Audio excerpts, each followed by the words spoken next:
Entrepreneurship. What does that word really mean to you? For some, it could be the lifestyle and the luxuries that they've always wanted. For others, it could be the time that they got back.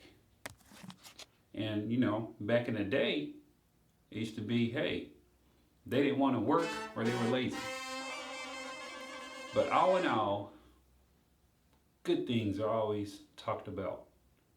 But what about the ugly side of entrepreneurship? The things that are not talked about. Come with us as we explore these things with 10 different individuals. Welcome to the ugly side of entrepreneurship. All right, y'all, tune in for another episode of The Ugly Side of Entrepreneurship. I'm your host, Andres, and I'm here on location in Warner Robins at the facility for 20 steppers. And I have Princess, who has a fantastic story. She's a part of the organization, and she has her own separate story as well. So this might be like a two-part series for y'all. So, excuse me, let's get into background. Princess, what started your entrepreneurial journey? What started was the fact that I've always been one to sit home and want to design. I've always wanted to come up with different ideas and wanted to run something of my own. So when I started working for the company down here for people with disabilities, it clicked in my head. Okay, open your own home health care service. But when that didn't follow through because it was so much paperwork, so much I had to do, so many people I had to look for, and nobody really wanted to extend that helping hand, I had to fall back. So I was like, okay, I want to open my own business. I want to start something so that my kids don't have to worry about working for nobody else, clocking in, clocking out, and it'll be something I can leave for them later on down the line for them to run and be like, okay, my mom did this for us. Yeah. Let's continue the legacy. Let's continue what she started. Okay. So your first venture, and we was having the background story. You was working with building, I guess, a football team here in Warner Robins. Yes, sir. I wanted to open my own football team.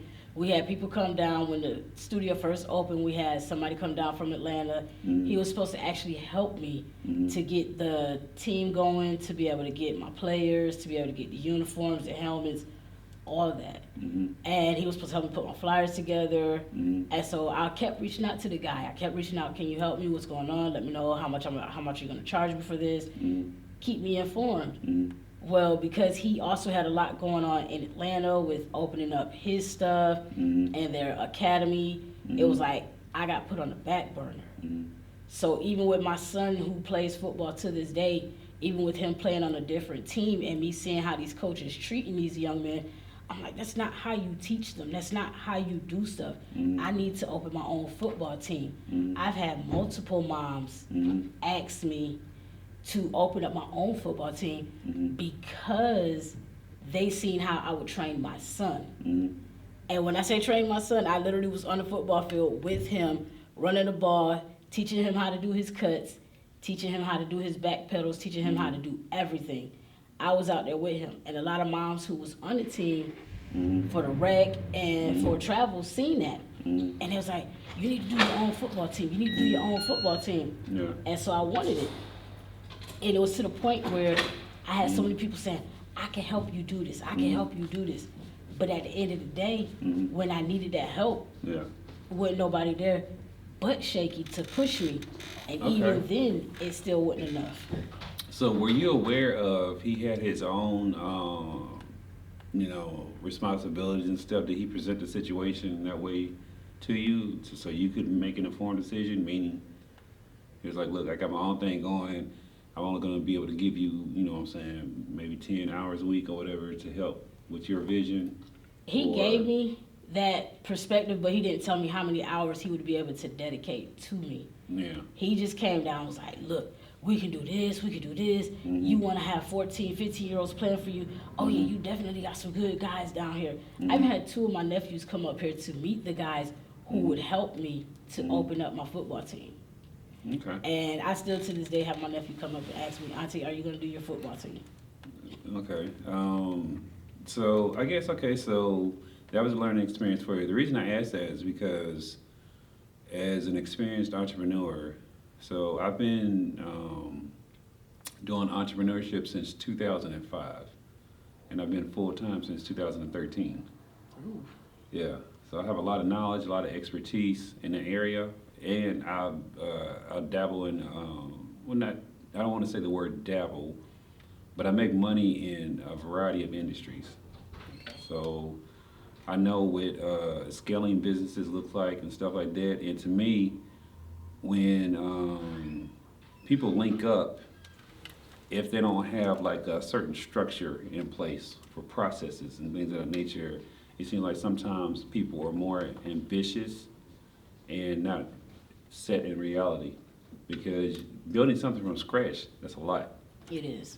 It's a whole lot. And if he didn't already have his stuff established, there's no way that he could work on his stuff and your stuff at the same time. That is true. But I'm sure you wouldn't necessarily have seen it as a red flag, being that, you know, you're doing something, you're jumping into something new to you, new to the industry. You know there's a need for it, but you don't necessarily probably can catch, like, you know what I'm saying, the warning signs or whatever, Right. the little cautions of like, doo-doo-doo, you know. The big picture that Exactly. says, stop. He may not be ready for you. Yeah. So as you started, you know, moving forward, and you started constructing this team, correct? I did try to construct a team, Mm-hmm. but the lack of support from my own community is like really what Okay. kind of got me. Yeah. Because it was so many football teams already here Mm-hmm. in Warner Robins that people were already associated with. Mm-hmm. So for a female coach to come out and be like, hey, I want to start my own team. Mm-hmm. So you It was was like a facing laughing, biases. yeah, it was like a laughing You stock. was, you was facing the fact that you're not from the area. That So too. you're, people don't know who you are, and I'm sure you didn't even realize that this whole Middle Georgia community functions off the principle of, if they don't know you, they don't mess with you, regardless of you bringing them something that they would benefit from. Right. Because, like I said, a lot of parents were already set in stone with a lot of the football teams that are here. Mm-hmm. So for me to step out and say, I want to open my own football team, Mm-hmm. it was like almost a laughing game to them because they're like, oh, you're not going to be able to do this. You're not going to be able to do. Don't think my football team is off the table. It's Yeah. not. It's not. It's going Yeah. to be there because that's something that's not just in my heart, but it's also in my son's heart. Okay, so tell me about the information that I was told as far as, like, you know, the funds were raised, right? Yes. And so your daughter is a part of a cheer team, Mm-hmm. and funds are raised, Yep. but those funds necessarily don't go to that, you know, structure, that entity, right? doesn't. Because that's what those funds were raised for. Like, how was that, you know, going into that situation? Because you're a part of a situation where you help putting out information to bring awareness to it, and I'm sure you're helping in some aspect with the fundraising. But then for your, you know, your daughter not to be able to benefit from the efforts that you put in, because they had to be, like, you know, dissolved and Yeah. separated. Where were It you kind of at? it took her for a spin because she loves to cheerlead and she loves to dance. So when she found out that the money had to go back, she looked at me and was like, "But Mom, we raised that money for what we needed it for. Mm-hmm. So why would they want to take it back?" And Mhm. as a mom, your first aspect is to shield them from the truth. Mm-hmm. But also as someone who is teaching your child how to run her own business, Mm-hmm. you have to explain, look, some things don't work out like they're supposed to. Some parents want to pull back or renege on a lot of things that are meant for y'all because they don't see it going towards y'all Mhm. in the long run. Yeah.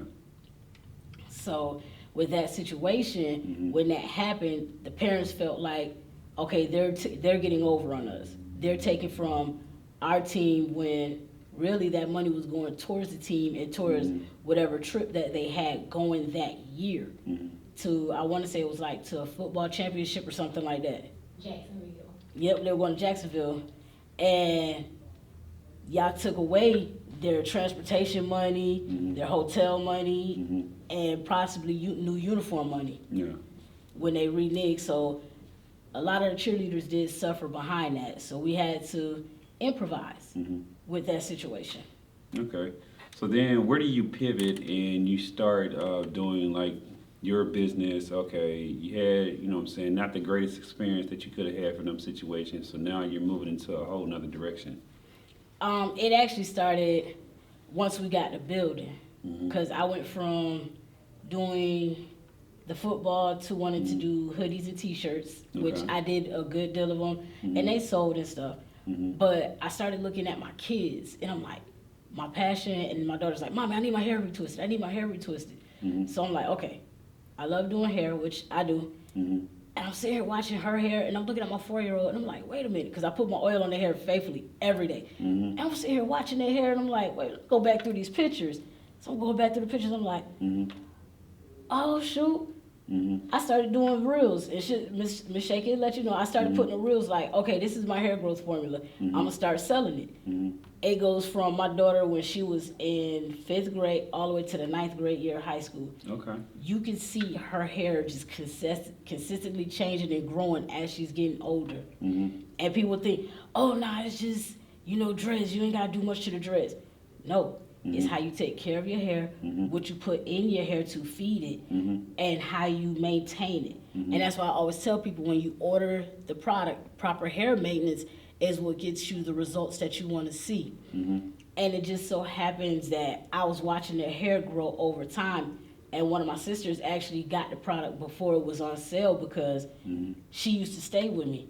So I was like, here, put this on your daughter's hair. Her little girl hair sits right here now. Oh, wow. And she keeps it braided. Yeah. Because she doesn't want no damage. And she just reached out to me from New York and was like, Princess, I need some more of your hair growth oil. And her boyfriend hair, he just started growing his dreads a year ago. His dread sits right here. And I'm like, within a year time period, y'all hair have grown. I sent some, my cousin bought some from New York. If you look on my Facebook page, you'll see where I pinned the post and her reaction to the growth formula, and you can see the difference from 1 month until 2 months later when she was using the product. There's a difference. So I said, yeah, I'm gonna go ahead and stick with what I know, which is hair. I know what takes your hair to grow. I know what keeps it from drying out and basically keeping it in its natural state. Yeah. And so that's why I was like, okay, I'm gonna lean towards what I know. And because I know hair, that's what I'm gonna go towards. So I started doing more research. And I'm like, okay, a lot of these oils and hair growth products that's out here, they do have alcohol in it and sulfate, which are the two main ingredients that dry out your hair and strips your hair of its moisture. Okay. So I was like, okay, Princess, sit back, think about it. You don't even put that stuff in your children's hair. I don't. Anything with sulfate in it, it won't go in none of my kids' hair. Anything with alcohol in it, it will not go, because that strips their moisture and it helps to damage their hair before it does any good. So I said, okay, let's do your own product. So now I got the hair growth oil, which is doing very good. I'm working on the edge control now. And I finally got the consistency, and me being me, I wasn't paying attention, and I accidentally melted one of my jars. So I'm waiting on my new ones to come in. But the edge control consistency is awesome. My daughter uses it on her hair. And that's also what I use to retwist her hair, because it also infuses the hair growth oil in it. So it's like you're getting a 2-for-1 product. Yeah. Okay, so what were some of the hurdles that you had to overcome with, like, manufacturing, price points, being able to distribute and make sure that, you could take something from a concept all the way, and then also testing too, and then like put it on a shelf for it to be available for consumers to, purchase? Ooh, the biggest hurdle was the testing part, because for me, I will never put nothing out there that I don't use on my head first. And if I don't use it, I'm not gonna sell it. So sitting back doing research, I'm like, okay, test it out on you first, do it for a while. If it works, then you put it out there. Now, ordering the products and ordering the stuff to make it, that's like my biggest setback, because I have to wait for everything to come at once. And when you're ordering from different websites, especially cosmetic websites, some may take 2 weeks, some may take 3 days. So each delivery date is different. So when something goes out, I have to close down the website. Okay, hold on, y'all. I'm waiting on a new product to come in. But I'm always up there telling them, don't worry about it. It's coming. I got new product coming. I got the oils and the ingredients come in to put y'all hair growth oil together.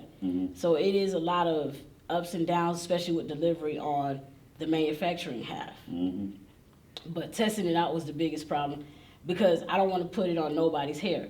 So my children were always my test dummies, always. And right now, my 5-year-old who needs a haircut, he was the biggest one because he doesn't like getting his hair oil retwisted or anything. So when we cut the sides off, I will post a picture on your business page just so you can see it. But right here, you can see where it was shaved down to the point where you could just smack him on the side of his head.